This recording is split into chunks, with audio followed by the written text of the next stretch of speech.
I want you to listen closely to the sound of your own voice. What are you saying? It's too hot. It's too cold. My boss is an idiot. The traffic is terrible. Why does this always happen to me? You think you're just venting. You think you're just expressing yourself. You are wrong. Every time you complain, you are making a public confession. You're confessing, I am not strong enough to handle this reality. You are confessing, I am a victim. You are confessing, I am incompetent. Marcus Aurelius, the emperor of Rome, led armies through plagues, betrayals, and freezing winters. He had every right to scream at the heavens, but he wrote to himself, everything that happens is either endurable or not. If it's endurable, then endure it. Stop complaining. If it's unendurable, then stop complaining. Your destruction will mean its end as well. Complaining is the language of the defeated. Winners do not complain, they solve. When you whine about the world, you are telling the world that you are small. You are telling the world that you are a leaf in the wind, helpless against the elements. Today, on Philostrion, we are going to sew your mouth shut. We are going to kill the victim inside you. We are going to explore the Stoic laws of silence and radical responsibility. Because a king does not cry about the rain. A king builds a shelter. Law number 1, complaining is arguing with reality. The Stoics believed in logos, the rational order of the universe. When it rains, that is physics.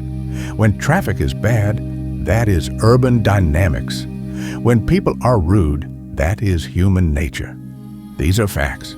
They are as solid as a stone wall. When you complain, you are standing in front of the wall and shouting, "You shouldn't be here."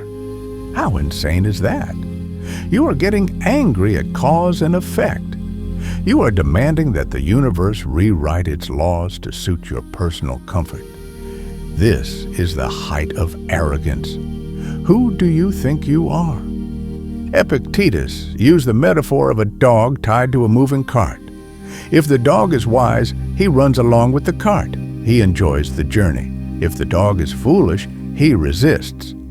He digs his claws into the dirt. He barks, he cries. But guess what? The cart still moves. The dog is dragged anyway. The only difference is that now the dog is in pain and looks pathetic. You are the dog. Fate is the cart. You can scream all you want about the economy, about your genetics, about your upbringing. The cart keeps moving. Your complaints change absolutely nothing about the external world. They only destroy your internal world. Stop arguing with God. Stop suing the universe. Accept the terrain so you can navigate it. Law number 2, the vampire effect.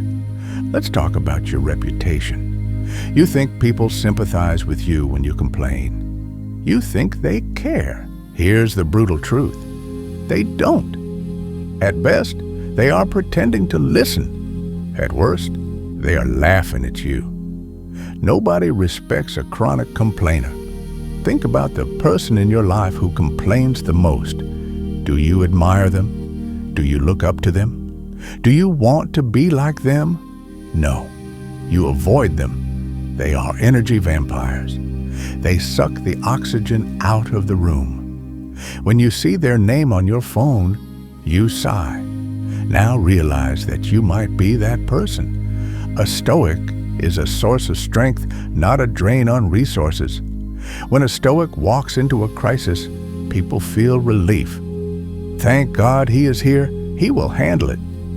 When a complainer walks into a crisis, people feel dread. Oh no, he is going to make this worse with his negativity. Do you want to be a leader or a liability? If you want to be a leader, you must swallow your complaints. You must be the one who absorbs the chaos and radiates calm. Even if you are suffering, even if you're in pain, keep it to yourself. Seneca said, "It is a kingly thing to help those who are fallen. It is not a kingly thing to lie on the floor and scream for help. Be the rock, not the puddle." Law number 3, radical responsibility. There is a massive difference between fault and responsibility. If someone crashes into your parked car, it is not your fault, but it is your responsibility to get it fixed. If you were born into poverty, it is not your fault, but it is your responsibility to climb out of it. The victim mindset focuses on fault. He did this to me. They are holding me down. The Stoic mindset focuses on responsibility. This happened. Now what is my move? When you complain, you are giving away your power. You are saying, "I cannot be happy until they change." You are handing the keys of your life to the people you hate. Take the keys back. Jocko Willink, a modern Stoic and Navy SEAL commander, teaches extreme ownership. If the mission fails, it is my fault. If the team is confused, it is my fault. When you take ownership of everything in your life, you stop being a victim. You become the master. Stop looking for someone to blame. Blame is for children. Solutions are for adults. Look at your life. Look at the mess.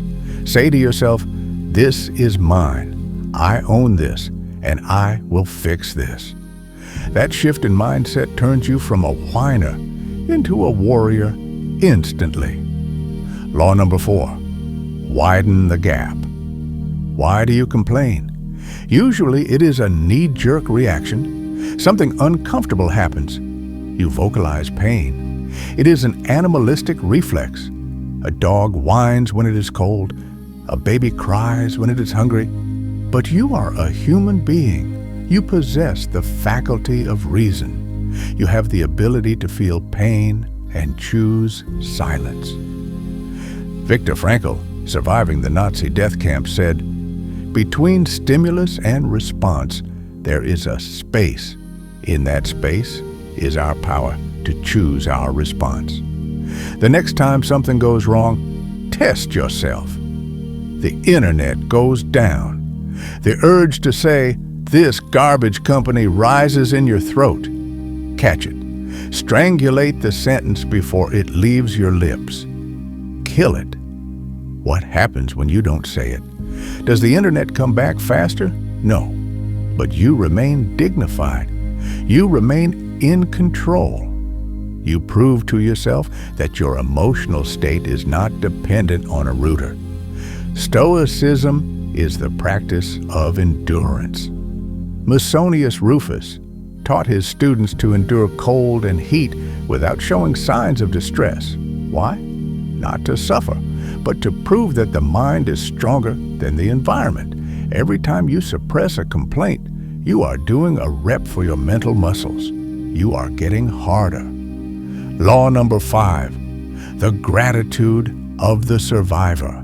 Most of your complaints are actually disguised privileges. I hate going to the gym. You have a body that can move. A paralyzed man would kill to have your problem. My kids are so loud. You have children. A barren couple would give everything for your problem. My job is stressful. You have a job. You are not starving. You have lost your perspective. You have become a spoiled brat of the modern world. The Stoics practiced negative visualization. They imagined losing everything they had. If you truly imagine that you lost your legs today, suddenly walking to the grocery store doesn't feel like a chore. It feels like a miracle. Change one word in your vocabulary. Change "I have to" "I get to." I have to go to work becomes "I get to go to work." I have to fix the house becomes I get to fix the house. This is not toxic positivity. This is objective reality. You are living a life that your ancestors would consider a paradise. You have running water, electricity, medicine, and information. To complain in the midst of abundance is a sin against fortune. Wake up. Look at what you have. Shut your mouth about the inconveniences and open your eyes to the gifts. Law number 6. Complaining is anti-action. Here is the physics of energy. You have a limited supply each day. Every unit of energy you spend complaining is a unit of energy you are not spending on solving the problem. Complaining gives you the illusion of doing something. It feels like work. I am addressing the issue, you think? No, you are just making noise about the issue. It is like a car spinning its wheels in the mud.